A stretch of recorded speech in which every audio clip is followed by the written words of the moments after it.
Alright guys, what is going on? Happy Friday.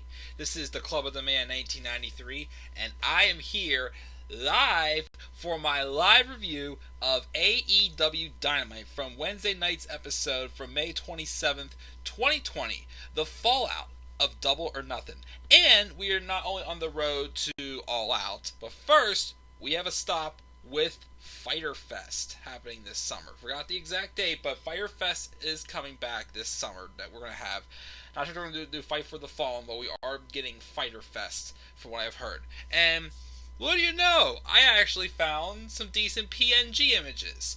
Another better one of John Moxley, more in like AEW, caliber. The other one that I had was basically one of his WWE PNG images that was edited with the AEW World Championship on it, so I found one that actually worked for here.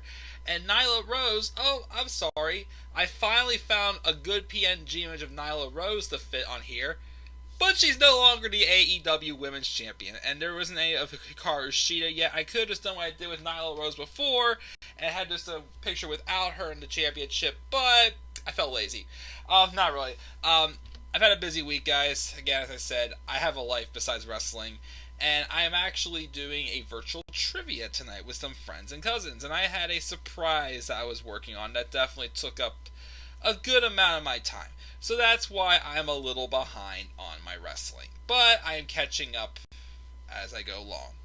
Before I go do my trivia night tonight, my friends, I will watch NXT, and I'll probably go live after trivia to review NXT. But let's talk about Dynamite, the Fallout show from Double or Nothing. Gotta say, it was a good show. Great ending. We had a surprise debut. Well, not surprise, I will say surprise, but just say, finally, you've made it here after, a year or so? We've been wanting them to come to AEW, and they finally got their release from WWE, and now they're actually here. But, we'll say that when we get there. But not a bad Fallout show to set some things up moving forward. So let's talk about this show. We have nobody in the live chat right now, it's fine. But let's roll through with it.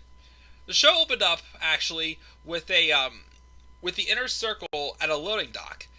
And they're hanging out with boxes of t-shirts they made, proclaiming them as Stadium Stampede t-shirts. Which, of course, unfortunately, they're not really good now because they lost. But Jericho says they're going to have a pep rally and figure out what to do with the t-shirts.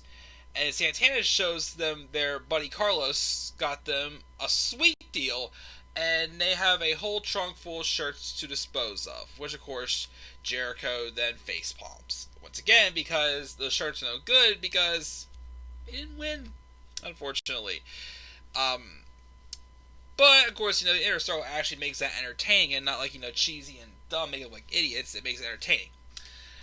We get footage, though, of the Elite hanging out that segues into a Matt Hardy and Young Bucks promo, talking about their match tonight against Private Parties, Isaiah Cassidy, and Mark Quinn, and Joey Janela, who's going to team up them in a six-man. The Bucks ask they can get a different version of Matt tonight, and he says he's way ahead of them and comes back out as Team Extreme Matt, but he wants to go back even earlier, and we get OG Hardy Boys Matt, the original Hardy Boys Matt. So we got that match with Matt Hardy and the Young Bucks taking on Private Party and Joey Janela. Not a bad match. We got stereo DDTs on Private Party, a side effect on the bad boy, Joey Janela. Matt even hit a moonsault on all three men, but he can't put them away. Well, that's Matt Jackson, of course, not Matt Hardy. I don't see Matt Hardy doing a moonsault at like 43 years old, however old he is. We have a super kick party there as well. And eventually the Elite members win by pinfall with more bang for your buck on Isaiah Cassidy. After the match, Matt Hardy checks on Mark Quinn. And he and Rick Knox helped the Private Party man back to his feet. I'm not sure if Mark Quinn really did suffer an injury or not. I've heard rumors it may have been a real injury. Who knows? We don't need another injury. But out of the blue, bam, come the Butcher and the Blade. They attack the Young Bucks and they blindside them. But then, here comes the interesting part. And I'm watching this as I was working on my little surprise I have for my trivia night tonight. And I'm like, finally, they're here! Well, I thought they were going to be called the Revolt, but they're just simply FTR. The Revival, formerly Dash Wilder and Scott Dawson, now Cash Wheeler and Dax Harwood, have finally arrived where they should have been for the longest time, AEW. But interesting enough, they come out, and they hit the ring up and size up the Bucks. But then they attack the Butcher and the Blade. They hit double elbows on Williams. They hit a spike pile driver on Parks. And then they do a super kick party into a Shattered Machine. So all four men are on their feet, and then they square up. And they go for a handshake, but then FTR walks out. So, rather than... It was interesting. You knew as soon as Harwood and Wheeler were out of WWE, they had to go straight for the Young Bucks. And they are. But they're not putting boots to asses to them yet. They're kind of playing the mind games. And trying to show them up, saying that, hey, we're better than whatnot. They're not going to, actually collide with them yet until, that time comes. Which, honestly, is after hearing we are getting Fyter Fest again, I hope they wait for All Out for the match between the Young Bucks and FTR. I think they should wait till then. That match is probably going to be a tag match of the year candidate. I mean, we have, the Stadium Stampede match, of course, and the match with Kenny Omega, Hangman and Page versus the Young Bucks as match of your candidates. But this Young Bucks and FTR match, that's going to be a show stealer. And that's actually a match, again, I think they should wait until a bigger show like All Out. Especially with things finally starting to calm down around the world. We're not out of the woods yet, of course. But things are starting to look better.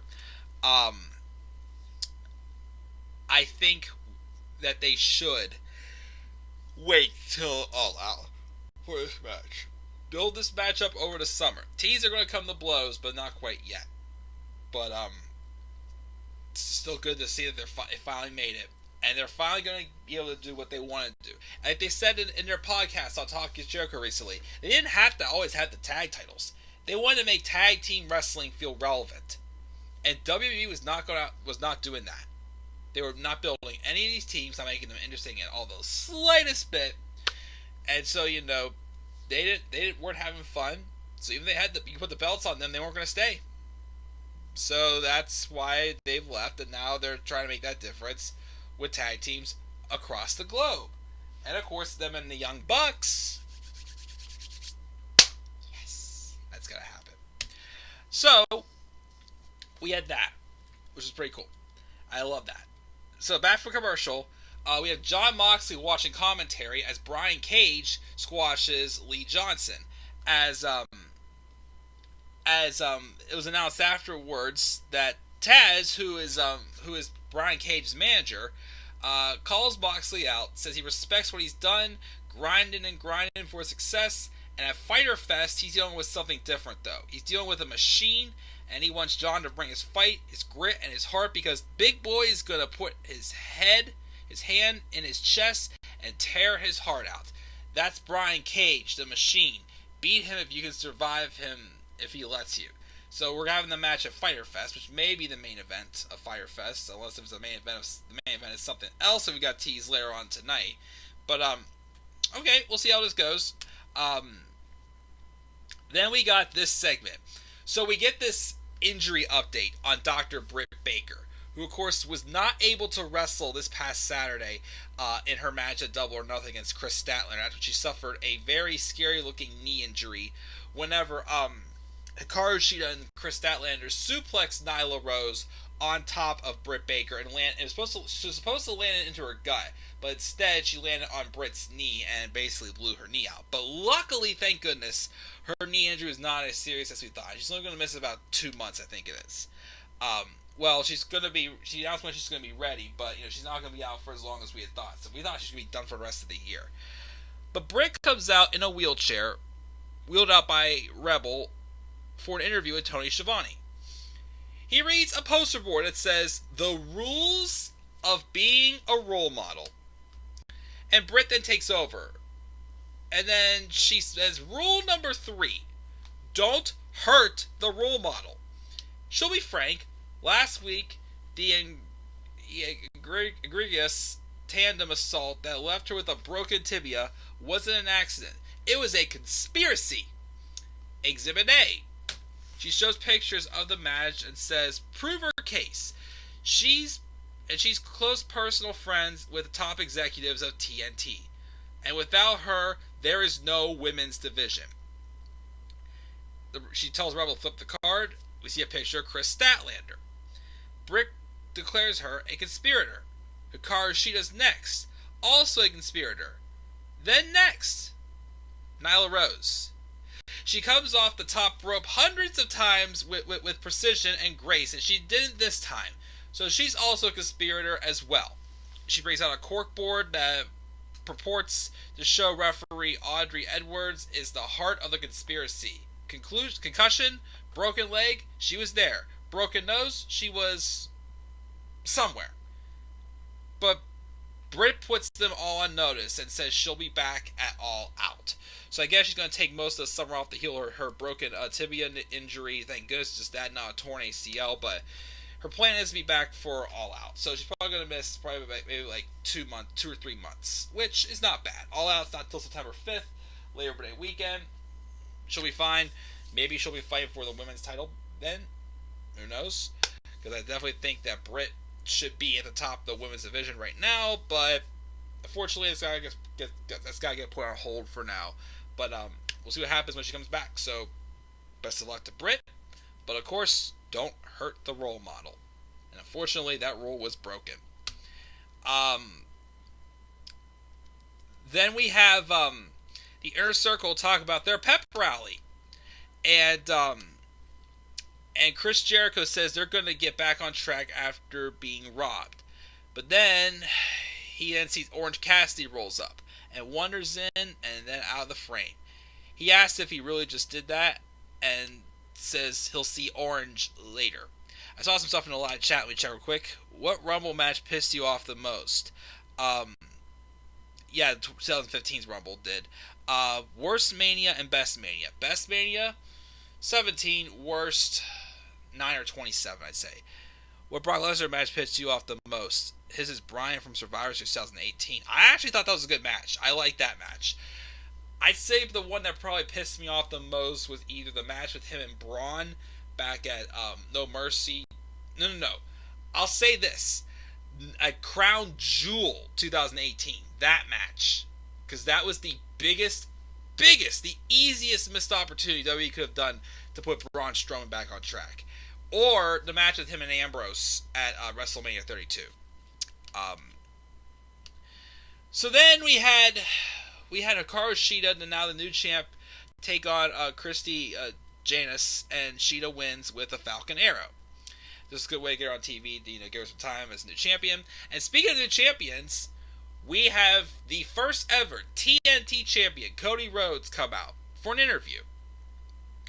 He makes some kind of sports analogy for himself that mostly passes me by me, except for the part where he's not welcome back in Connecticut.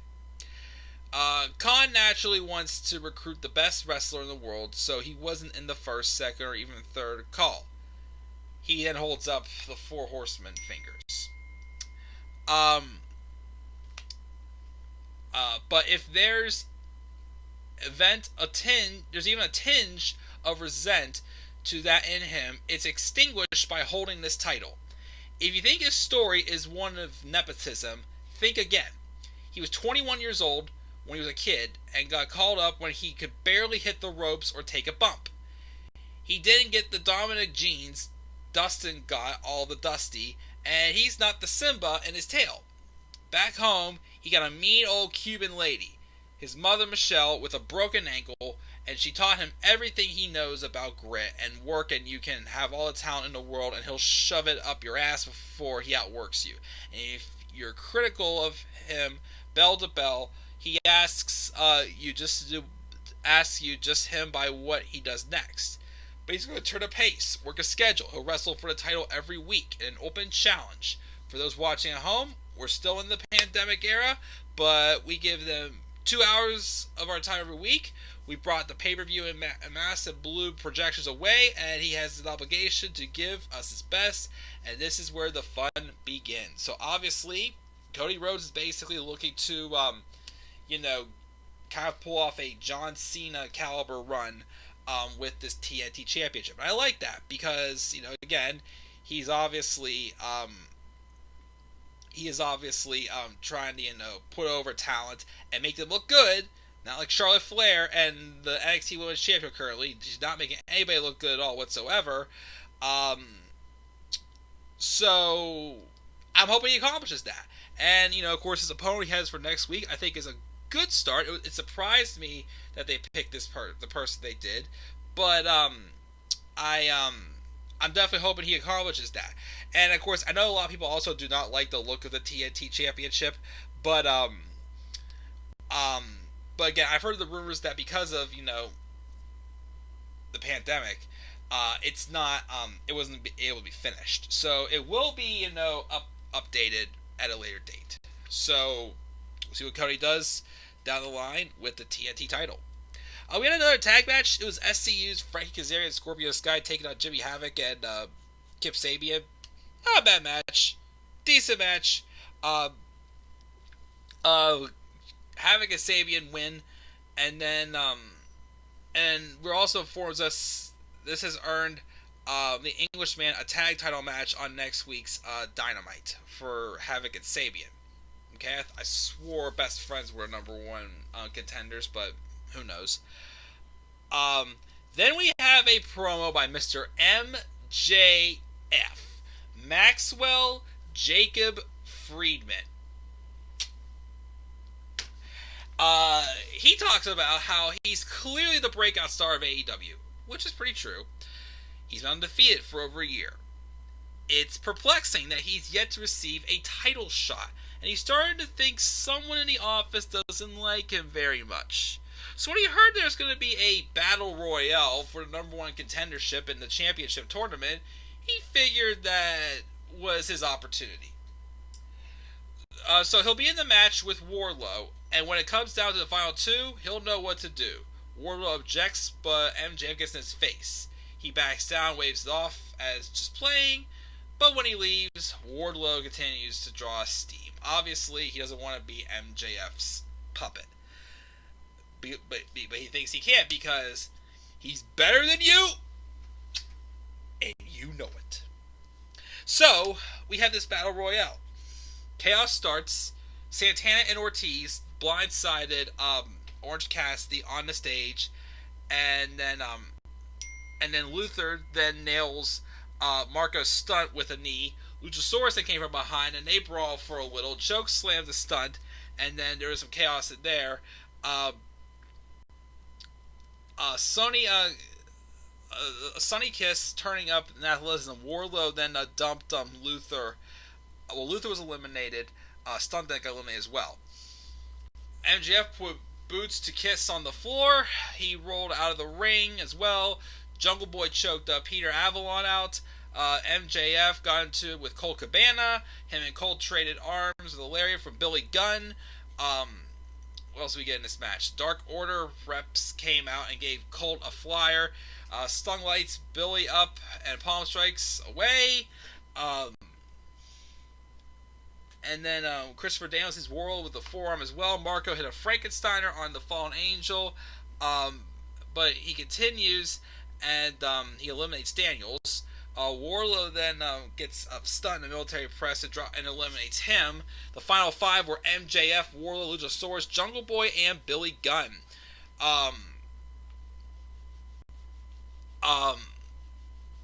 Billy Gunn and Luchasaurus went at it for a little bit.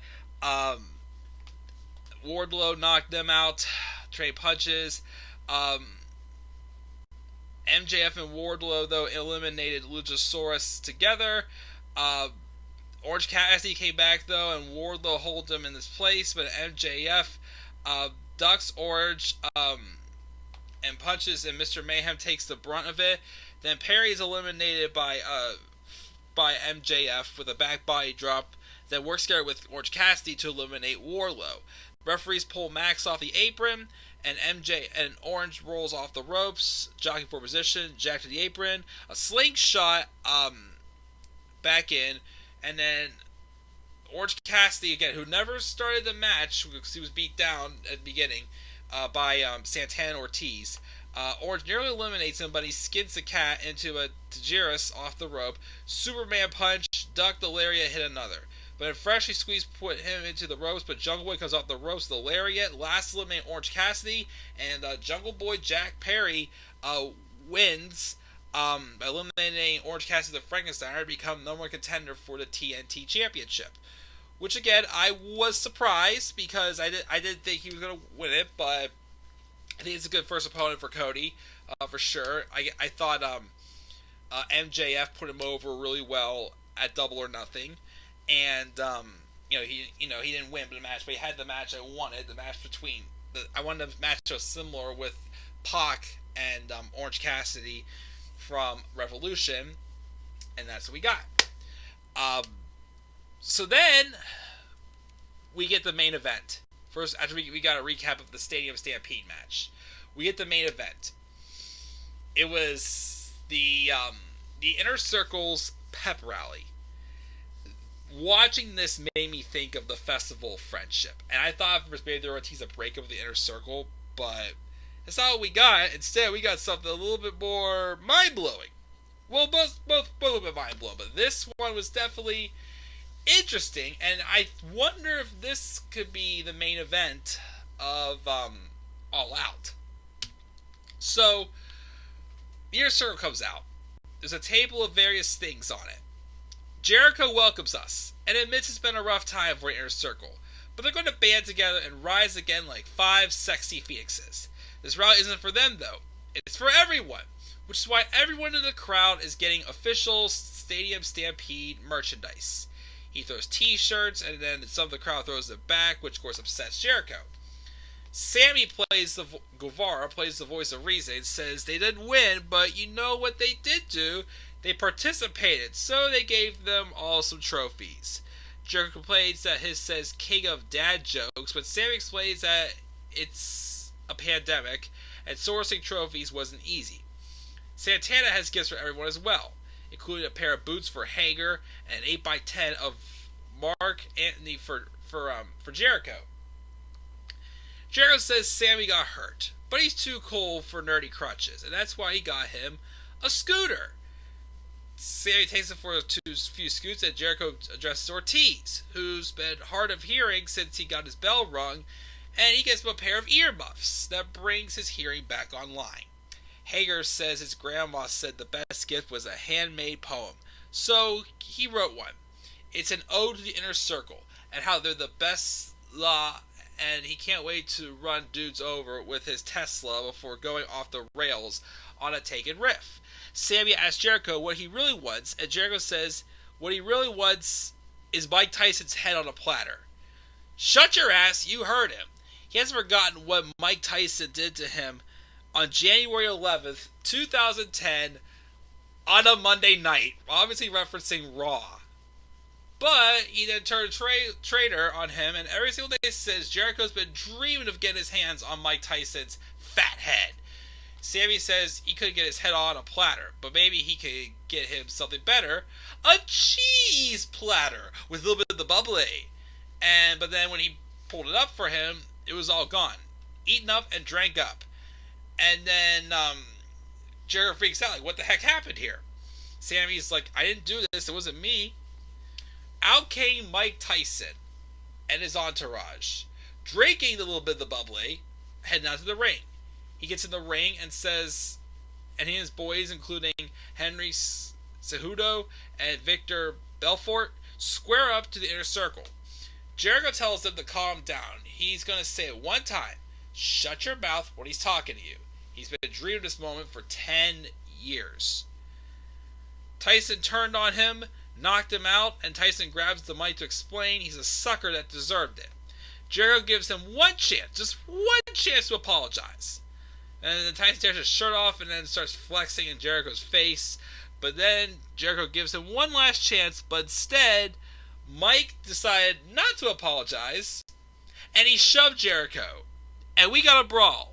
Everybody swarmed the ring and held out chaos. Cody Rhodes is holding Mike Tyson back, and then Mike overwhelms the masses and advances most of the way back to the ring before finally getting forced up the entryway. And then Jericho and Tyson are screaming at each other, trashing each other. I think this could be the main event for All Out. Mike Tyson, Chris Jericho. I think it'd work. I know I'm always crapping about how I hate, celebrity matches in wrestling. AEW Chris Jericho and AEW in general, I think, could make this work. Again, Chris Jericho is a guy, most of the time, he's able to pull something off and actually, make it work. And I do believe this could work. And I think this could be a great main event for All Out. Maybe? We'll have to wait and see. But that's going to do it. That's my review for Dynamite, guys. I give it a B+. Great show. We had, that great pep rally, with the interaction with Jericho and Tyson. We have, Cody setting up with the plans for the TNT Championship. The Battle Royale was nice. I like the segment with Britt Baker updating us on her injury. And, of course, good news is she's not going to be out as long as we thought she would. Of course, we also had the FTR finally making their way to AEW. And, of course, we're probably going to tease that match for All Out with them and the Young Bucks. I thought it was great. I give it a B+. What were your thoughts on the show? Leave us out in the comment section below. Be sure as always to slap a like on the video, subscribe or comment to my channel, and follow me on Twitter at DemandAir93. And when I catch up on NXT, I'll be back up here probably after my I do my trivia night with my friends and my cousins, and I'll try to watch NXT beforehand though, at least to catch up with that. But that's what I'll do, guys. Again, I'm sorry about this being late, but again, have other things in my life I want to do besides watch wrestling, but I'll always, make sure to be up to date with all this stuff. So that's going to do it, guys. Until then, I'm heading out. Have a great rest of your night. I'll see you later for my NXT review. Peace out, everybody.